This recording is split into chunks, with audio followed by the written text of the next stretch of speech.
Picture this, you are having a blast playing Commander. Everyone is slinging spells and casting stuff. The board is pretty wacky and complicated, but then it hits you. A Wrath, they're destroying all creatures. But you are a smart player. You planned for this and sandbagged a value creature in your hand. Now you cast that, plus recast your commander, and your utility cards should help you stay in the game. But then another Wrath hits just a turn later. It's okay. You have other utility cards that stuck around. You can recast your commander and get back into the game. You might even still win this. You even drew some recursion that you can cast next turn. Uh-oh. Is that a farewell? It's Jover. There is no coming back, and there is no leaving. Players are trapped here with no win cons left, nothing on board. You are in casual commander purgatory. Many players have ended up here in the bowels of casual EDH with nowhere to go, and this is an issue largely caused by board wipes, right? Well, I actually think it's a little bit more complicated than just blaming Wraths. So I wanted to dive into that here. Although, if this video does inspire you to buy a new board wipe or board wipe protection, consider buying your singles from Cool Stuff Inc. If you use my code TTM at checkout, you will get a discount, this token, and it supports the channel. Or you can subscribe for free if you want to support me. Over the years, Commander has changed a lot. There are a lot of things people like to say have ruined Commander, but I hadn't heard about board wipes ruining Commander until recently. So what changed? One of the main criticisms against board wipes is that it slows the game down. Most decks need some amount of time to build up to a lethal threat. And when you get rid of all that, then the turns it takes to get back to that point of threatening lethal is completely reset, which does make the game go for longer, more turns, more time. This, of course, can be mitigated by playing one-sided board wipes. Something like a Wave Goodbye or Winds of Wrath can be put into a deck in a way that it only clears your opponent's board and not yours. This way, they don't prolong the game as long as other board wipes do, since you can use them to clear the board and attack, potentially even setting up for a win. Recently, 33 Elk made a whole video about having synergistic board wipes and one-sided Wraths. I'll put a card here if you want a more in-depth explanation about synergistic board wipes. The gist is, playing one-sided Wraths instead of ones that just clear everything can be helpful and let you progress towards a win while playing board wipes. Although, of course, your opponents can also respond to your one-sided board wipe with their own one-sided board wipe, causing it to effectively be a full board wipe. Additionally, not all Wraths are one-sided. Many times your deck doesn't have a synergistic board wipe for your archetype. Or maybe you're simply behind on board, which is actually when you want to cast a board wipe the most. If you got nothing on board and your opponents have tons of stuff, then that's when you get the most value out of a board wipe. And when you're losing on board, the more types of cards the board wipe hits, the better. It is simply the best way to catch up to 3 players ahead of you. This is the type of board wipe that really causes issues. Farewell, Play of the Game, any of the artifact versions of this effect, and also Cyclonic Rift, which I do understand is one-sided, but if you play it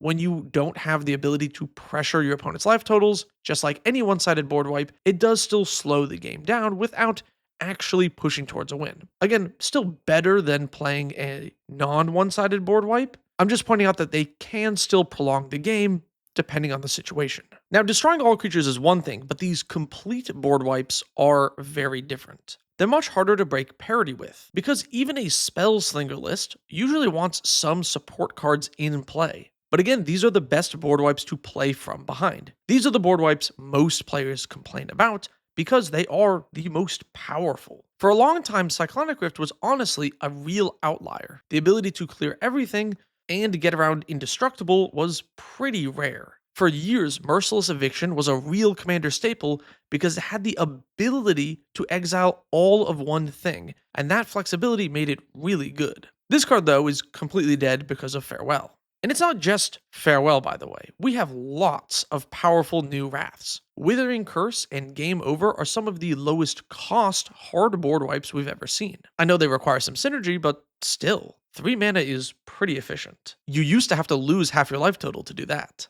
Mutinous Massacre can be a board wipe and a finisher all at once. Ultima not only clears creatures, but artifacts for just 5 mana, and you used to have to pay 5 mana to overload a Vandal Blast in the first place. If you pay a little extra mana, Death Begets Life will clear away all enchantments and creatures and draw you cards. Final Showdown can get past creatures that have built-in protection, and it lets you keep your commander in play. And it's instant speed. Avatar's Wrath is a way to exile the whole board, and it prevents players from rebuilding for a whole turn cycle, slowing the game down even further. Lastly, Beyond the Quiet is yet another exile all creature effect. And these are all just recent examples. You can go back a little bit further, and there are even more powerful wraths. Powerful board wipes that can exile all creatures or all of something have been printed a lot more, and ones that hit multiple card types as well. This makes these effects more ubiquitous,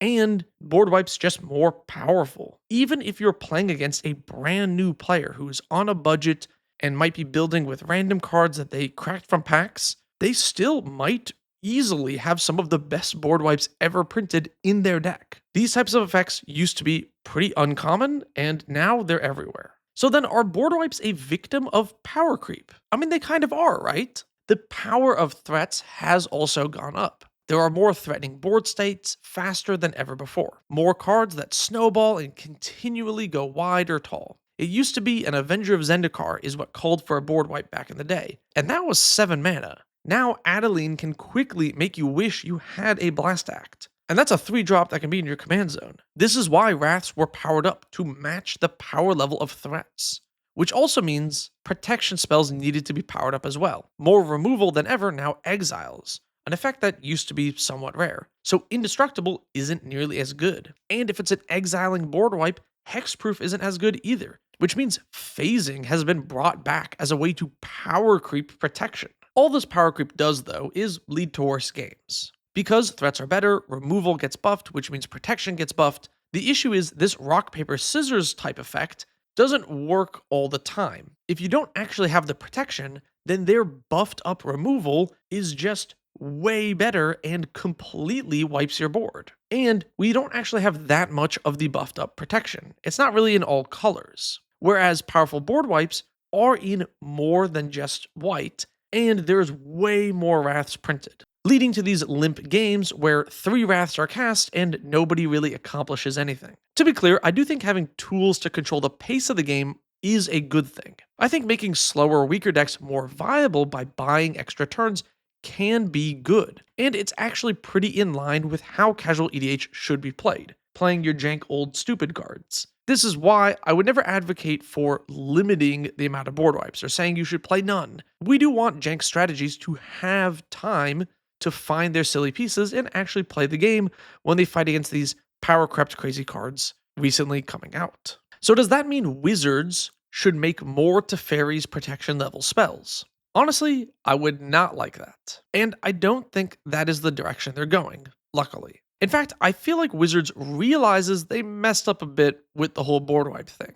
Farewell is now on the Game Changers list. Considering it has been in a ton of precons, I assume they didn't think it was going to be that much of a pain point for Commander players. I also think Wizards shouldn't stop printing board wipes, just not more powerful ones. It's ultimately important as a safety valve that we have cards that destroy all of something.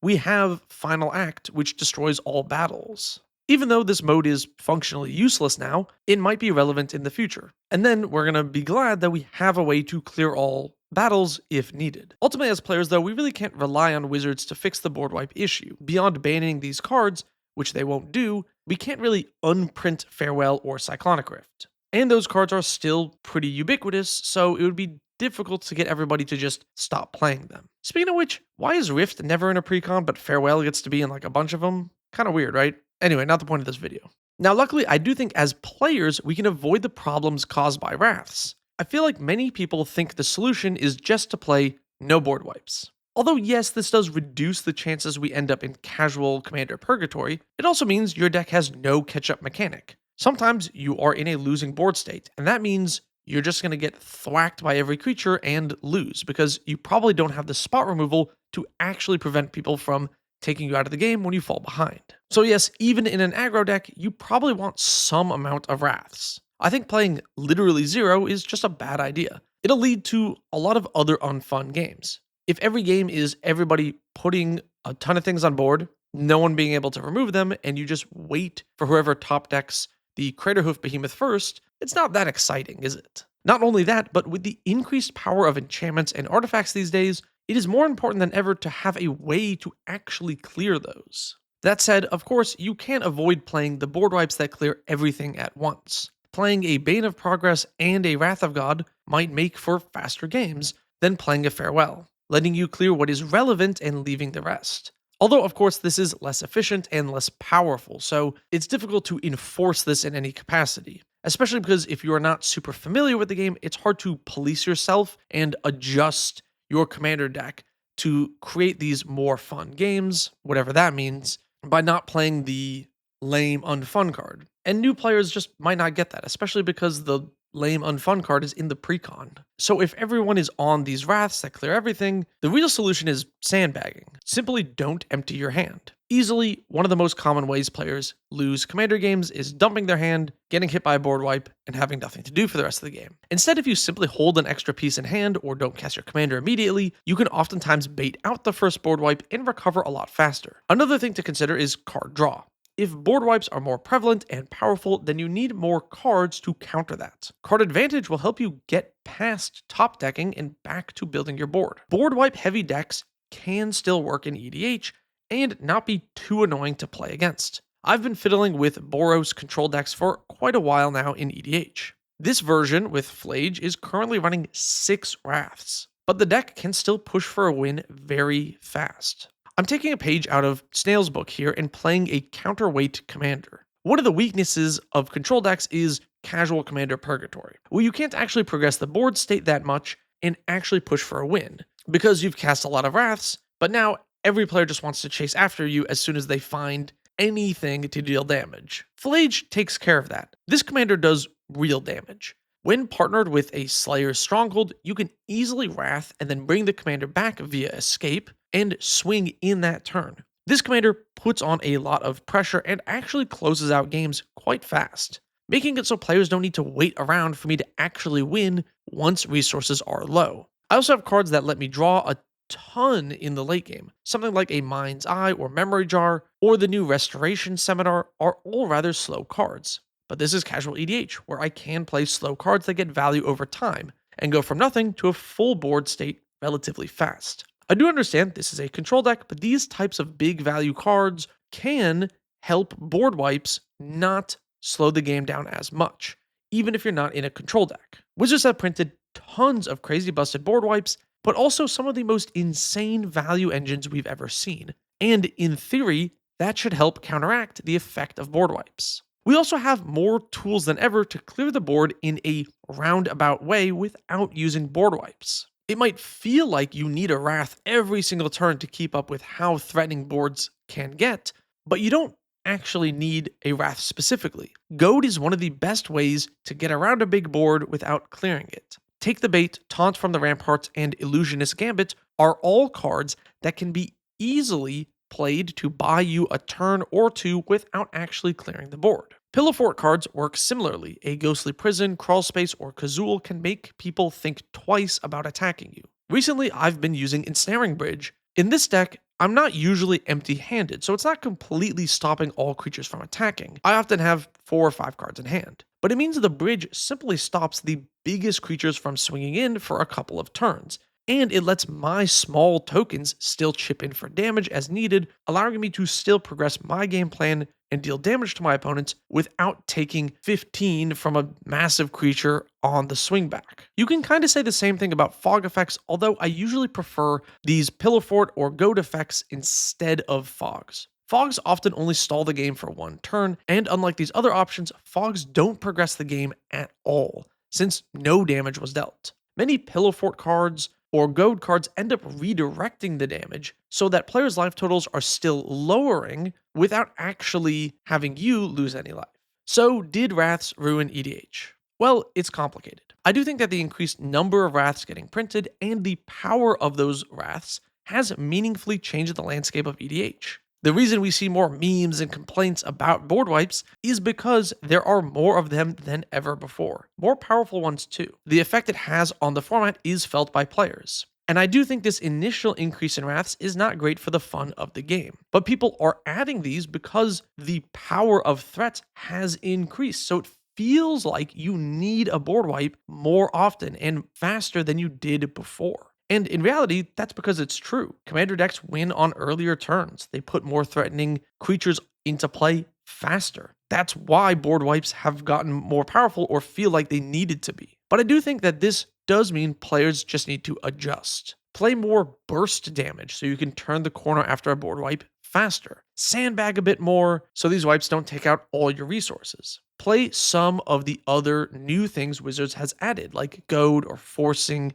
damage elsewhere with pillow fort effects, allowing you to slow damage to you without slowing damage to the whole table. I think it's difficult to expect players to avoid all the busted board wipes that really slow down the game. There are simply too many of them, and they are everywhere. But they haven't ruined Commander. I do think that the power of these board wipes has somewhat matched the power of threats. So in theory, your deck should be somewhat faster and more threatening, and more resilient due to more card draw and value engines. There could be other ways to buff up your decks so it's not as weak to wraths inherently, not even just adding protection against it. This does mean that power creep is affecting Commander a bit more than in years past. We're now feeling the effects of it more and more. Your old deck that didn't need any updates for years is now much less effective today than it was just 2 or 3 years ago. I think this has other long-lasting negative impacts on the format. But that's a video for another day.